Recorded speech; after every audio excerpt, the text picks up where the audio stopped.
15 জানুৱাৰীত পালন কৰা হয় সেনা দিৱস। আপোনালোকে যদি সেনা দিৱসৰ বিষয়ে চমুকৈ জানিব বিচাৰে তেন্তে চাওক আজি মোৰ এই ভিডিঅ'টো। তেন্তে আহকচোন সেনা দিৱসৰ বিষয়ে কিছু কথা জানো।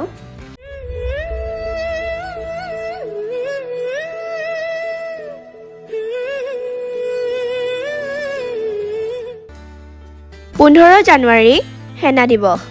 ভাৰতত প্ৰতি বছৰে 15 জানুৱাৰী দিনটো সেনা দিৱস হিচাপে পালন কৰা হয়। 1948 চনৰ এই দিনটোতে লেফটেনেণ্ট জেনেৰেল KM চাৰিয়াপ্পাই ভাৰতীয় সেনাৰ প্ৰথমজন কামাণ্ডাৰ ইন চিফ হিচাপে দায়িত্ব গ্ৰহণ কৰিছিল। সেনা দিৱসৰ দিনটোত আমাৰ দেশ আৰু দেশবাসীৰ সুৰক্ষাৰ বাবে জীৱন আহুতি দিয়া সেনা জোৱানসকলৰ প্ৰতি শ্ৰদ্ধাঞ্জলি জ্ঞাপন কৰা হয়। নতুন দিল্লীৰ ইণ্ডিয়া গেটত থকা অমৰ জোৱান জ্যোতিত শ্ৰদ্ধাঞ্জলি অনুষ্ঠানেৰে সেনা দিৱসৰ কাৰ্যসূচী আৰম্ভ হয়। তাৰ পাছতে পেৰেড আৰু বিভিন্ন কুচকাৱাজৰ যোগেদি ভাৰতীয় সেনা বাহিনীৰ কাৰিকৰী দক্ষতা আৰু সফলতাৰ নিদৰ্শন দাঙি ধৰা হয়।